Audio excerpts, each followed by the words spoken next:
गांव की वह बात। उत्तर प्रदेश के एक छोटे से गांव बंसीपुर में एक बावड़ी थी। काली बावड़ी।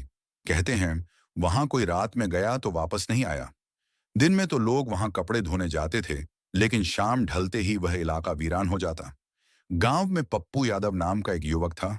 बेकार, निठल्ला और खुद को गांव का शेरलॉक होम्स कहने वाला।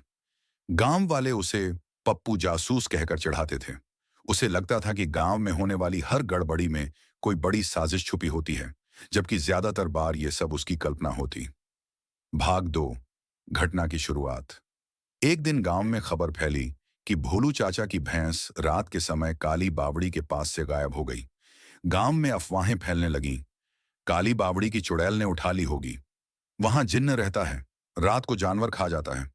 पप्पू के कान खड़े हो गए। उसने ऐलान किया, इस रहस्य को सुलझाना मेरा फर्ज है। उसने अपने दो दोस्तों टिल्लू और बबलू को साथ लिया। दोनों को उसने ये कहकर फंसा लिया। और नई कहानियां देखने के लिए हमारे चैनल को पीएल्स वीडियो को लाइक, चैनल को सब्सक्राइब और कमेंट करें। अगर इस रहस्य को सुलझा लिया तो अखबार वाले इंटरव्यू लेने आएंगे, टीवी पर आएंगे और सबसे जरूरी, भोलू चाचा मुफ्त में मलाई खिलाएंगे।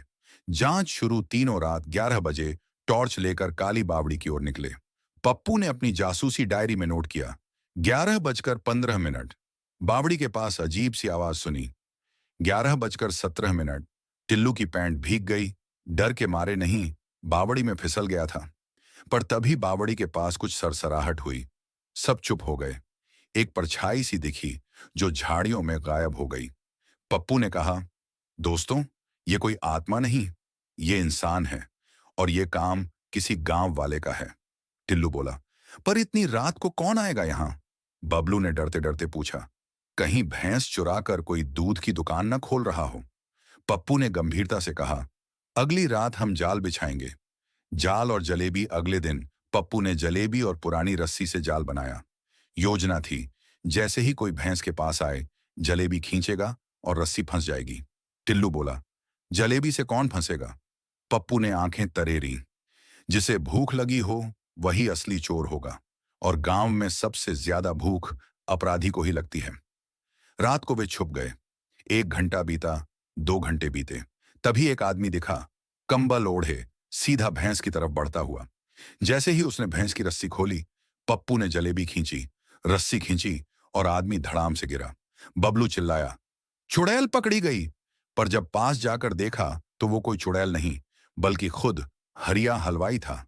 और नई कहानियां देखने के लिए हमारे चैनल को पीएल्स वीडियो को लाइक, चैनल को सब्सक्राइब और कमेंट करें। हरिया हलवाई था।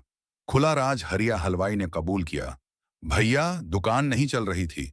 सोचा कि रात को भैंसें चुरा कर पास वाले गांव में बेच दूं और दुकान में भैंस का दूध डालकर ऑर्गेनिक मिठाई के नाम पर बेचूं। काली बावड़ी का डर तो वैसे ही लोगों को वहां आने नहीं देता, सो काम आसान हो गया था। पप्पू ने चुटकी ली, तू तो निकला मिठाई वाला भूत नायक बना।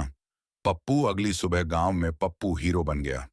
भोलू चाचा ने मिठाई की एक पूरी थाली दी। प्रधान जी ने गांव में ऐलान किया, आज से पप्पू यादव को गांव का असली जासूस माना जाएगा और उसे 1 साल तक गांव के सारे कार्यक्रमों में मंच पर कुर्सी दी जाएगी। टिल्लू और बबलू ने मिलकर पप्पू के लिए एक टोपी बनवाई, जिस पर लिखा था, जासूस नंबर 1। अंतिम मोड़ सब ठीक चल रहा था, पर तभी पप्पू के पास एक नई शिकायत आई। पप्पू भैया, अब गांव के कुएं से कोई रात को हंसने की आवाज आती है। लगता है अगली कहानी की शुरुआत हो गई है। पप्पू मुस्कराया।